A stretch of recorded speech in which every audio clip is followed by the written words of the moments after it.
কোন কি হচ্ছে কি? উনি তোর বাবা, সে সম্মানটা রেখে কথা বল।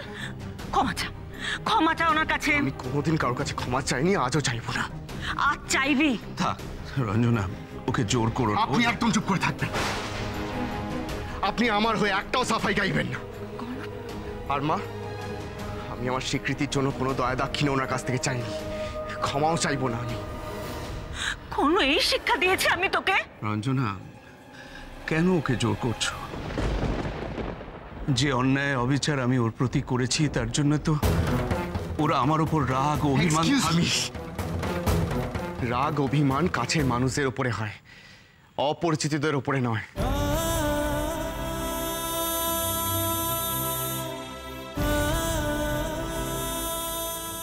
আপনি আমার কেউ হন না, না পরিচিত না অপরিচিত। আপনি শুধুমাত্র আমার বিজনেস রাইভাল। আর সারাটা জীবন বিজনেস রাইভাল হয়েই থাকবেন।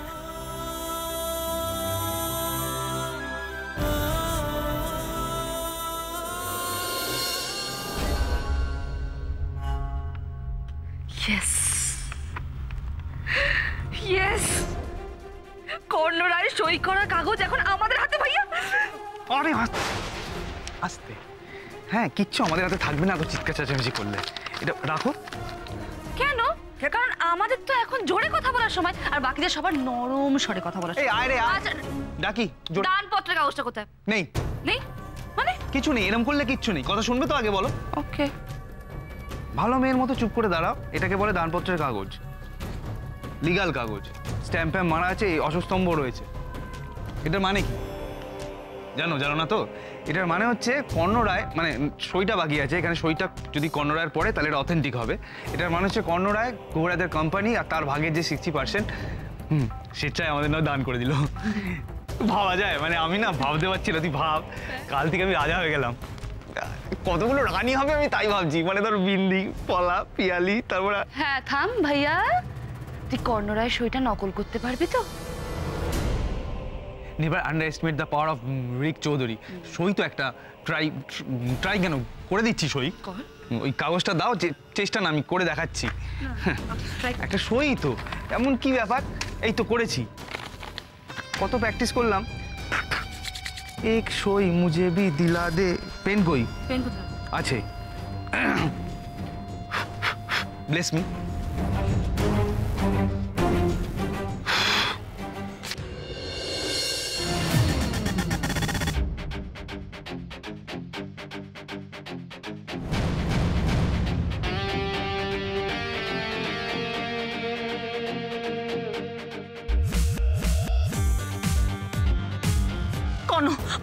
শোন কথা শোন, একটা অনেক বড় ভুল বোঝাবুঝি হয়ে গেছিল, এখন সব মিটমাট হয়ে গেছে। কর্ণ আমার কথা, ওনা ভীষণ রেখে আছে তোমার উপর। রঞ্জনা, সবাই তো আর তোমার মতো হয় না। আমিও তো তোমার উপর ভুল বুঝে রাগ করেছিলাম। আমার ছেলে তো, তাই মেজাজটাও।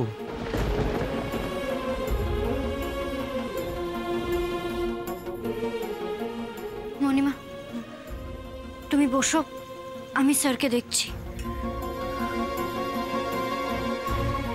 রঞ্জনা,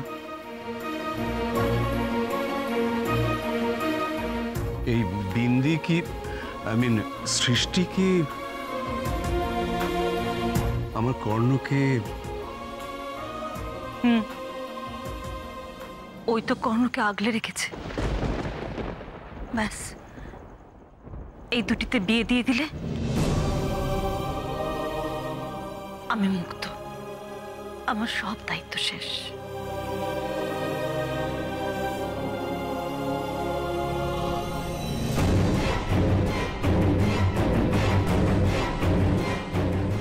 আমি তোমার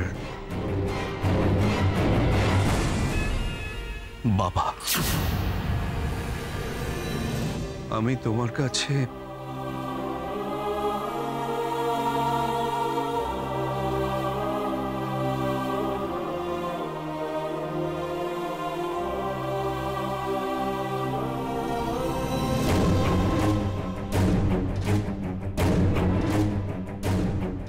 আপনার কোম্পানি 60% শেয়ারের পেপারসগুলো। এইগুলোর জন্যই তো আজকে আপনার গলার আওয়াজটা নরম হয়ে গেছে, তাই তো মিস্টার শীতাংশু গুহ রায়?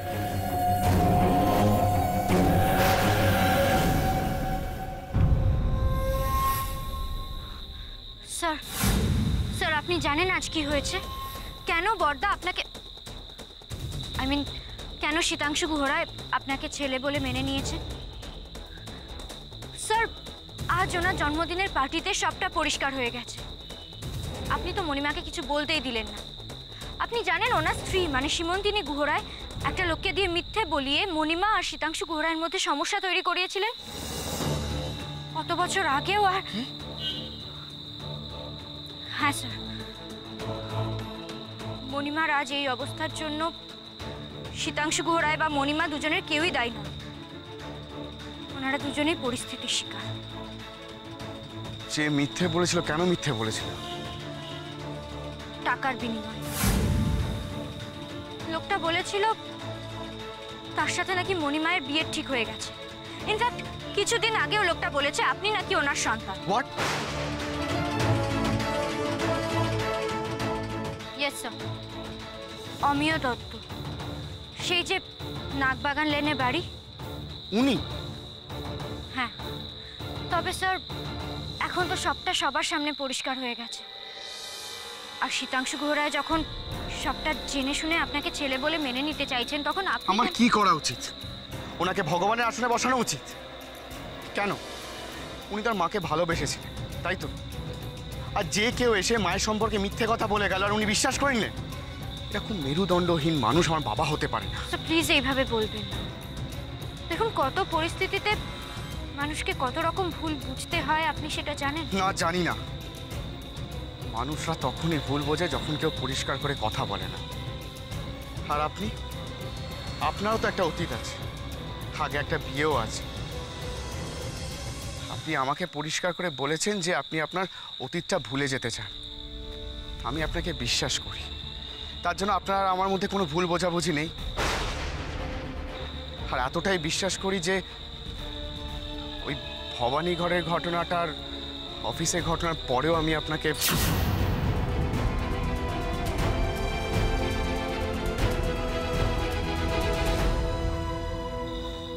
সৃষ্টি, ভালোবাসায় ভুল বোঝাটা মানুষের ভেতরের ব্যাপার।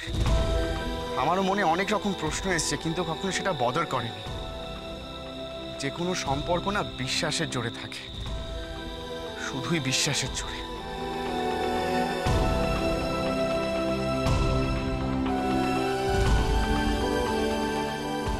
আমি আপনাকে বিশ্বাস করি, তার জন্য আপনার আমার মধ্যে কোনো ভুল বোঝাবুঝি নেই। আর এতটাই বিশ্বাস করি যে ওই ভবানী ঘরের ঘটনাটার, অফিসের ঘটনার পরেও আমি আপনাকে। কি বলেন এটা উনি? স্যার কি আমায় ভালোবাসেন? আপনি? বিন্দি, আমাকে ছেড়ে যেও না প্লিজ। আমার কথাটা প্লিজ একবার শুনবে? প্লিজ একবার।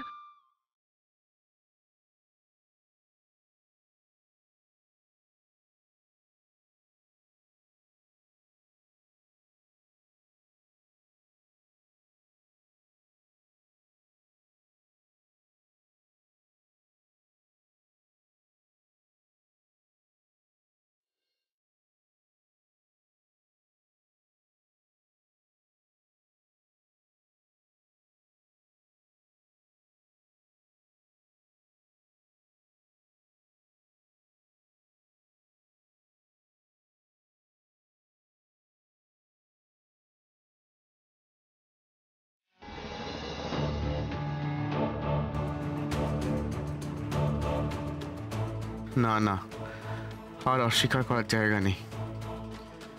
সৃষ্টিকে আমি আর হারাতে পারবো না। আমি জানি না কেন, তবু বারবার মনে হচ্ছে সৃষ্টির দিকে অন্য কেউ তাকালে, অন্য কেউ কাছে গেলে রাগ হচ্ছে আমার। প্রিয়জিৎ মিত্র এইভাবে বারে বারে ওকে বিরক্ত করছে, আর এরকম করতে করতে সৃষ্টি আর প্রিয়জিতের আবার যদি মিল হয়ে যায়। কোনো প্লিজ আমাকে বিন্দির সাথে একবার কথা বলতে দাও, প্লিজ প্লিজ একটা বার কথা বলতে দাও বিন্দি। বিন্দি প্লিজ আমার কথাটা একবার শোনো। বিন্দি, বিন্দি প্লিজ। অসম্ভব। মাও তো শীতাংশু ঘোড়ায় সম্পর্কে নরম হয়ে গেল। তার মানে পুরনো টান অস্বীকার করা যায় না একেবারে।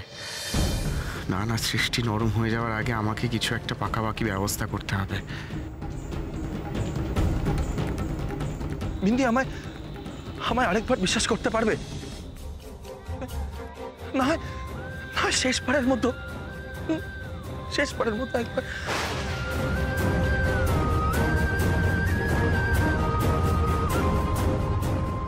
সৃষ্টি, আপনি আমার হবু স্ত্রী, আর আপনার হবু স্ত্রীর দিকে কেউ হাত বাড়াক সেটা আমি একটুও পছন্দ করি না।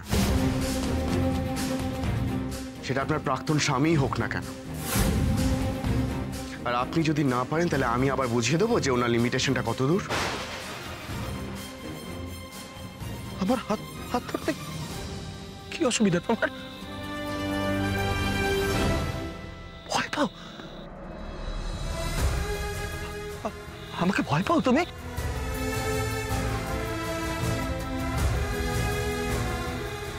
সেই মানুষটাকে তুমি আজ এতটা ঘেন্না করো, সেই মানুষটার থেকে তুমি আজ এতটা দূরে চলে গেছো, আর সেই মানুষটা তোমার কাছে ঘেঁষতে পর্যন্ত পারে না, সেই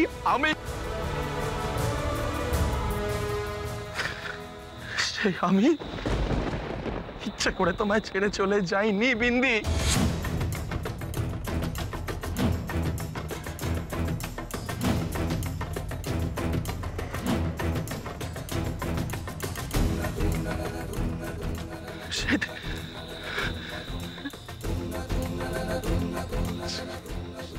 সেদিন প্রাণ বাঁচাতে, তোমার প্রাণ বাঁচাতে আমি বাধ্য হয়েছিলাম তোমাকে আমার থেকে দূরে ঠেলে দিতে।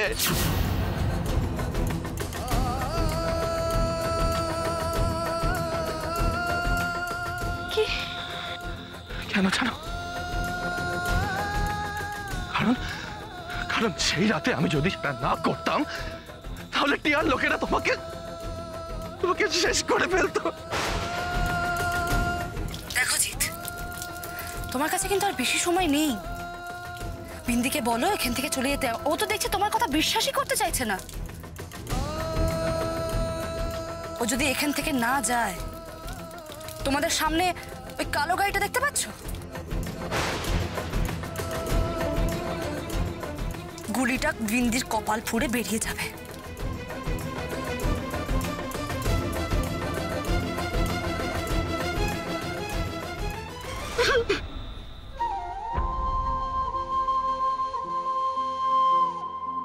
মা, ও মা, কি হয়েছে?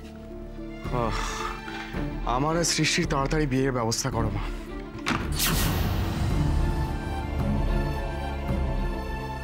মানে?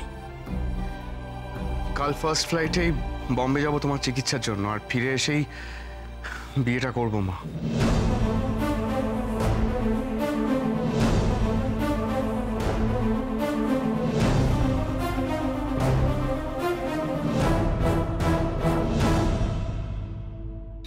বলছেন কি আপনি? আমি জানি বিন্দি, আমি জানি এখন আমাকে বিশ্বাস করাটা তোমার পক্ষে ভীষণ কঠিন। আপনি শুধু আমার প্রাণ বাঁচাতে। হ্যাঁ বিন্দি, হ্যাঁ,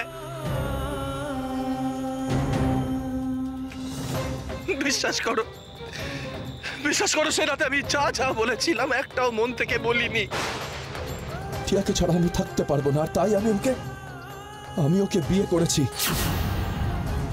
তুমি যাবে এখান থেকে প্লিজ। বললাম তো ডিভোর্স পেপারে সইটা করে দাও। সব মিথ্যে বলেছিলাম বিন্দি, সব মিথ্যে। বিন্দি, আমি তো শুধু তোমাকে ভালোবাসি। তুমি আর আমরা দুজন একে অপরের জন্যই বেঁচে আছি বিন্দি।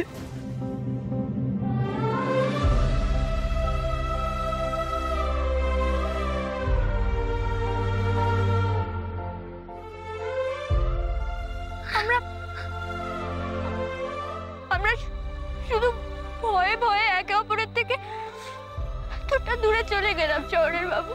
হ্যাঁ,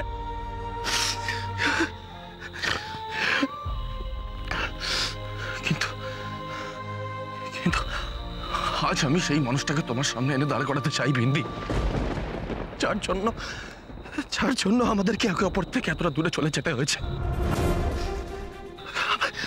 আমায় একটা সুযোগ দেবে বিন্দি, একটা সুযোগ। কার কথা বলতে চাইছেন আপনি? কার জন্য আমাদের আজ এই অবস্থা শহরের বাবু?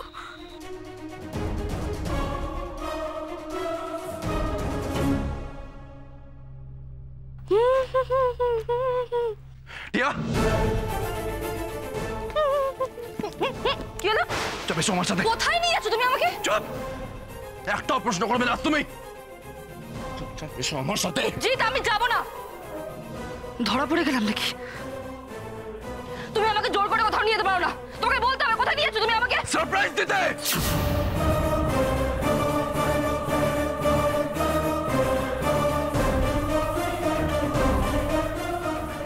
আজ একটাও কথা বললে খুব খারাপ হয়ে যাবে টিয়া, মাথা গরম করিও না। এসো আমার সাথে। জিৎ, আমি যাব না। কি হয়েছে? জিৎ, ছাড়ো আমাকে। জিৎ,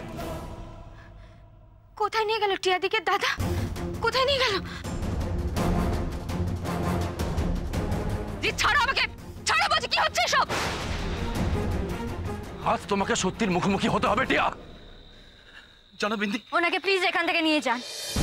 ওনার সাথে আমার কোনো কথা নেই। বিন্দি, আজ তোমাকে শুনতেই হবে। তুমি জানো সেই কবে থেকে আমি তোমাকে এই কথাটাই বলতে চেয়েছিলাম। মানে?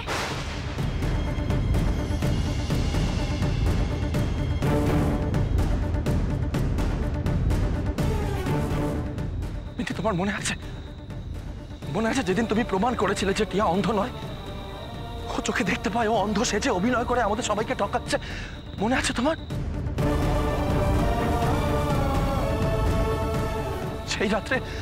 সেই রাত্রে আমি ছুটে গেছিলাম নার্সিং হোমে।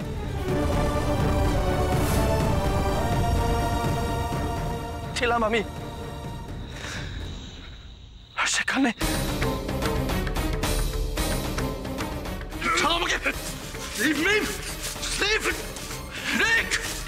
देवी और सज्जनों, पेश किया जाए कलयुग का सलीम और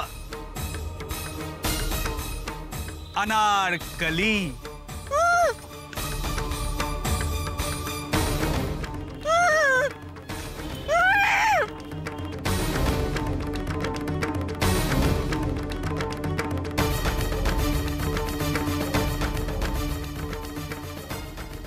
টিয়া, I beg you, আমাকে বলো বিন্দি কোথায়? বলতে পারি, একটা শর্ত আছে। কি শর্ত? শর্তটা হলো আজ রাতে তোমাকে আমায় বিয়ে করতে হবে। টিয়া, এটা করতে পারো না তুমি। আমি এটা করবো না, আমি কিছুতেই করবো না। Divorce paper? না, কিছুতেই না। জিৎ, এসো। কিছুতেই না, আমি ডিভোর্স দেবো না বিন্দিকে। আমি এটা করতে পারি না, কিছুতেই করবো না, আমি কিছুতেই না। পারবে তুমি। এসো, তোমার কাছে না মাত্র 4 ঘন্টা সময় আছে। এই 4 ঘন্টার মধ্যে তোমাকে যেরকম ভাবে হোক বিন্দির সইটা জোগাড় করে আনতে হবে। বিন্দিকে আমি শেষ করে দেব। কি করতাম আমি, বলো আমায়।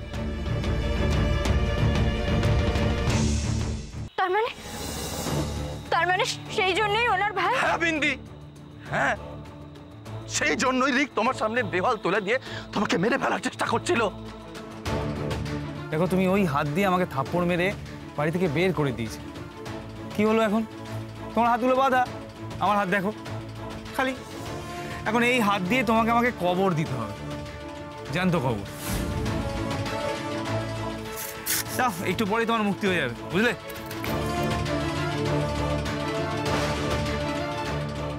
আমি কি করতাম তখন? কি করতাম বলে তো আমার মাথা কাজ করছিল না। একদিকে তোমার প্রাণ, আর অন্যদিকে তোমাকে বাঁচিয়ে রাখতে গেলে আমাকে চিরকালের মতো তোমার থেকে দূরে সরে যেতে হবে।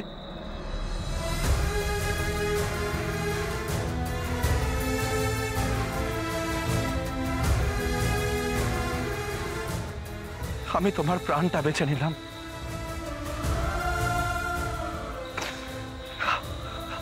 আমি তখন ভাবলাম তুমি আমায় খারাপ মানুষ ভাবো,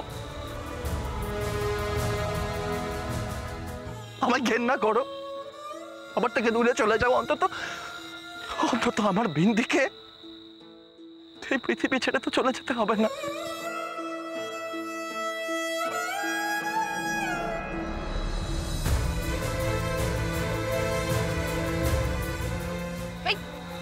কিসব আজে বাজে কথা বলছো তুমি? চুপ! আজ শুধু আমি বলবো, সব বলবো আমি, আজ সব বলবো। চলো বিন্দি, সেদিন ওই মুহূর্তে আমার কাছে শুধুমাত্র একটাই অপশন ছিল,